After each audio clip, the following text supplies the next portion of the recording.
लिए जो श्रद्धालु यहाँ पर आते हैं उनके लिए भी मुख्य आकर्षण का केंद्र होते हैं, क्योंकि ऐसी तस्वीर आपको पूरे साल देखने को नहीं मिलेगी। और कुछ खास जगहों पर भी ये पक्षी नज़र आते हैं, चाहे हम यहाँ की बात करें, बनारस गंगा नदी की बात करें, या जहाँ पर बहुत बड़े बड़े तालाब या बड़े पोखरे होते हैं या फिर जो बड़ी नदियाँ होती हैं, तो वहीं पर ये जो पक्षियाँ हैं, ये जो पक्षी हैं नज़र आते हैं। तो कह सकते हैं कि बहुत ही खूबसूरत तस्वीर है। देखिए ये जो आगे की बोट है, संभवतः इसी पर मुख्यमंत्री मौजूद हैं, इसी बोट पर, चूँकि सिक्योरिटी भी नज़र आ रही है। और जो दूसरा बोट है, दूसरी जो बोट है, उस पर जो दूसरे मंत्री हैं वो मौजूद हैं। थोड़ी देर पहले मुख्यमंत्री ने संगम में डुबकी लगाई थी अपने साथियों के साथ। देखिए जो दूसरे लोग हैं वो आ चुके हैं, उनसे बातचीत भी कर लेते हैं कि आखिर क्या कहेंगे सर। सबसे पहला सब क्या कहेंगे मंत्री क्या किस सर क्या कहेंगे सबसे पहले। बहुत सुखद अनुभूति है और बहुत आनंद आया। सही माने में जो ज्ञान और उपासना कहा जाता है वो चरितार्थ होता है। अच्छा सर, एक सवाल ये आप लोगों ने यहाँ बैठक में अखिलेश यादव ने बयान दिया कि सरकार सिर्फ दिखावा कर रही है, वहाँ से पॉलिटिकल मैसेज देना चाहते हैं। प्रयागराज में ऐसे पॉलिटिकल काम नहीं होना चाहिए उन्होंने कहा। क्या कहेंगे इस पर? उनके पास तो निगेटिव सोचने के अलावा और कुछ भी नहीं है। वो हर बात में निगेटिव सोचते हैं। हम तो ईश्वर से ये प्रार्थना करेंगे कि भगवान उनको सद्बुद्धि दे। आज पानी से खेले लोगों के साथ पानी से जी? खेले भी ये भी आप लोग सभी लोग कौन? पानी से सब एक दूसरे के ऊपर पानी से खेला है। ऐसा है, हम बाकायदा नहाने गए थे और नहाने का पूरा आनंद लिया। श्रद्धालुओं की भीड़ कैसी दिखी आपको जी? श्रद्धालुओं की भीड़ कैसी दिखी? पूरा देखिए। इस आंकड़े को भी अखिलेश यादव झूठा बता रहे हैं। ये तो बाकायदा रोज जारी हो रहा है। वो उन्हें तो हर बात में जो है निगेटिव ही दिखता है। सर आप भी गए अभी स्नान करके आए, क्या कहेंगे।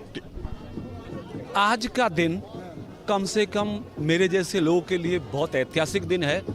मुख्यमंत्री जी के नेतृत्व में गंगा स्नान करना, हवन करना, यज्ञ करना और करोड़ों श्रद्धालुओं के बीच में आस्थाओं की अभिव्यक्ति करना, इससे बड़ा जीवन में कोई सुअवसर हो ही नहीं सकता है। मुख्यमंत्री जी को बधाई, प्रदेश की सारी जनता को बधाई।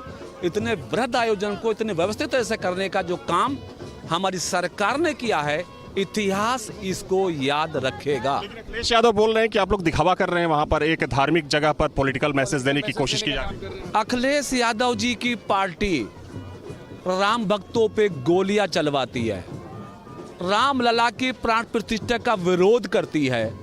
तो अखिलेश से क्या ये उम्मीद करें कि वो महाकुंभ पे अच्छे शब्द बोलेंगे? सनातन का विरोध करना, हिंदुओं का विरोध करना, भावनाओं को कुचलना, ये समाजवादियों की कल्चर सी बन गई है। प्रदेश देख रहा, आने वाले समय में जवाब मिलेगा। क्या कार्यक्रम है सर आप लोग? आज पहली कैबिनेट की, आज आप लोगों को क्या अनुभूति रही प्रयागराज में पहली कैबिनेट? प्रयागराज के इस महाकुंभ में कैबिनेट का होना लोकतंत्र के अस्तित्व को बढ़ाने वाला है, उत्तर प्रदेश की राजनीति को सशक्त करने वाला है। आज बड़े फैसले हुए हैं कैबिनेट में।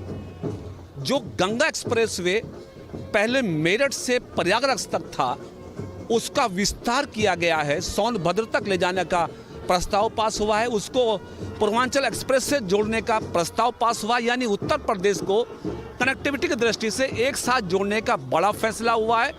इसके अलावा भी न्याय प्रणाली और सुखद हो, उसके लिए डायरेक्टरेट बनाने पर भी फैसला हुआ है। निवेश उत्तर प्रदेश में अधिकतम हो, बहुत सारी संस्थाओं कंपनियों को प्रोत्साहित करने के निर्णय हुए हैं।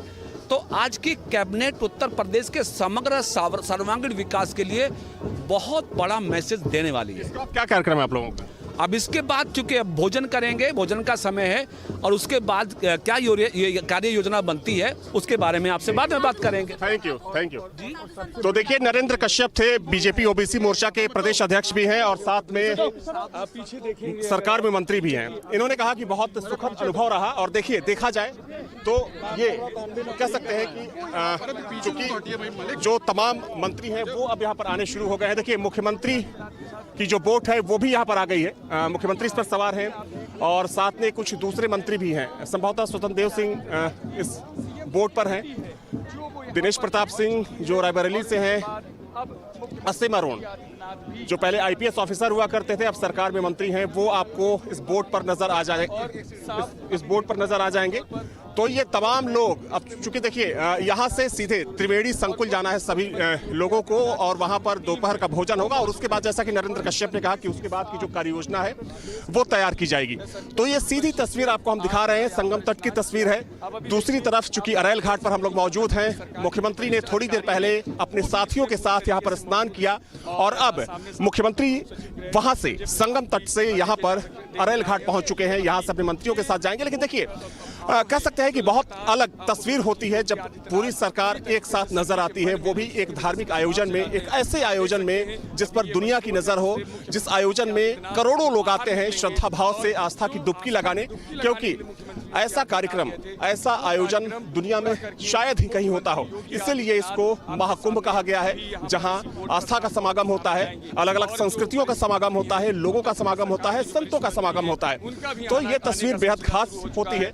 और चूंकि देखिए मुख्यमंत्री पहुंच चुके हैं, अब मुख्यमंत्री के साथ आप देख सकते हैं कि संदीप सिंह जो बेसिक शिक्षा मंत्री हैं, अनिल राजभर, आगे आपको दिनेश प्रताप सिंह दिख जाएंगे। ये सारे लोग इस वक्त, मैं कोशिश करूंगा आसिफ सर, दिनेश प्रताप जी किस तरीके का सर, आसिफ सर, असीम सर किस तरीके का भाव था? तो देखिए ये हालांकि चूंकि मुख्यमंत्री को आना है पीछे से, देखिए संजय निषाद मुस्कुराते हुए आ रहे हैं, संदीप सिंह, आदित्यनाथ भी, अरे निषाद जी, संजय जी आइए, एक मिनट ले जाइए, मुख्यमंत्री चलिए ठीक है। तो देखिए मुख्यमंत्री आ चुके हैं, और मुख्यमंत्री के साथ प्रयागराज की धरती पर देने का काम किया है। जो दूसरे मंत्री हैं, चाहे हम योगी आदित्यनाथ के साथ नंद गोपाल गुप्ता नंदी की बात करें, स्वतंत्र देव सिंह की बात करें, जेपीएस राठौर की बात करें, तो ये तमाम जो मंत्री हैं वो सीएम के साथ भाव था। क्या कहेंगे महाराज?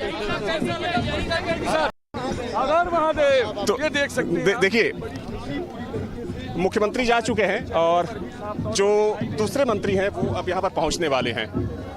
ये बिल्कुल कह सकते हैं कि चूंकि जो भी मंत्री यहाँ पर, जैसा कि सुरेश खन्ना जो वित्त मंत्री हैं बता रहे थे कि एक अलग तरह की अनुभूति होती है जब आप संगम में आते हैं, यहाँ पर नहाते हैं, संगम में डुबकी लगाते हैं। हालांकि कुछ दूसरे मंत्रियों से मैं बातचीत करने की कोशिश करूंगा कि आखिर उनका अनुभव कैसा रहा जब वो यहाँ पर पहुँचे, उन्होंने संगम में डुबकी लगाई। तो ये देखिए तस्वीर, जो दूसरी बोट है वो बोट भी पहुँच चुकी है, और जो दूसरे मंत्री हैं वो इस बोट पर सवार हैं। हालांकि मुख्यमंत्री जा चुके, और मुख्यमंत्री से जब सवाल यहाँ पर पूछा गया कि कैसा लगा आपको आज के दिन संगम में पूरे कैबिनेट के साथ डुबकी लगा के, तो उन्होंने मुस्कुराते हुए सिर्फ हाथ हिलाया। हालांकि जाहिर सी बात है कि जब आप एक आयोजन की तैयारी आपके कंधों पर होती है, और जब आपका आयोजन सफल होता है, और जब खुद आप उस आयोजन में जाते हैं, तो ये बहुत ही कह सकते हैं कि अलग तस्वीर होती है। हालांकि जो दूसरे मंत्री हैं, मैं कोशिश करूंगा कि जो डिप्टी सीएम हैं जब वो यहाँ पर पहुँचे, केशव प्रसाद मौर्य और ब्रजेश पाठक, तो उनसे बातचीत की मैं कोशिश करूंगा कि आखिर उनका अनुभव कैसा रहा। तो देखिए ब्रजेश पाठक आने वाले हैं, ब्रजेश पाठक और केशव मौर्य के साथ जो दूसरे मंत्री हैं वो भी मौजूद हैं। देखिए दारा सिंह चौहान,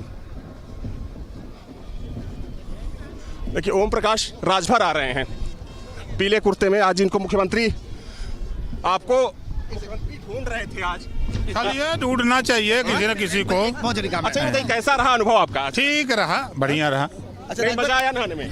मजा आया। राजभर जी एक सवाल है मेरा, यहाँ से रवाना हुए, अभी देखिए अब पीछे शर्मा जी भी यहाँ पर भी स्नान करके आए, और उसके बाद सर बहुत अच्छा, बहुत दिव्य अनुभव रहा, बहुत भव्य अनुभव रहा।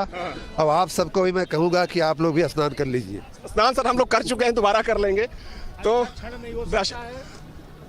तो ये तस्वीर देखिए यहाँ पर जो तमाम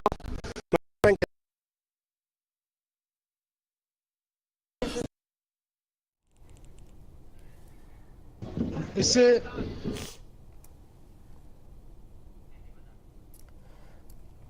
चलिए ठीक है अविनाश, लौटेंगे आपके पास। तो ये 4 तस्वीरें हैं आपके सामने, जहां हर एक कैमरे से योगी कैबिनेट पर नजर है। बता दें कि योगी कैबिनेट की मौजूदगी प्रयागराज में है, कई महत्वपूर्ण फैसलों पर मोहर लगी है। तो दूसरी तरफ संगम में स्नान करते हुए, पूजा पाठ करते हुए यहाँ योगी कैबिनेट के मंत्रिमंडल नजर आए हैं। तो एक एक तस्वीर आपके सामने, जहां सबसे पहले आस्था की डुबकी लगाते हुए कैबिनेट के सभी मंत्री यहाँ पर मौजूद रहे, पूजा पाठ उन्होंने की संगम किनारे। तो वहीं यहाँ पक्षियों को, मछलियों को दाना सीएम योगी ने खिलाया, तो वहीं दूसरी तरफ पूजा पाठ और आस्था की डुबकी लगाते हुए ये तस्वीरें आपके सामने। तो महाकुंभ में योगी कैबिनेट की मौजूदगी है इस वक्त।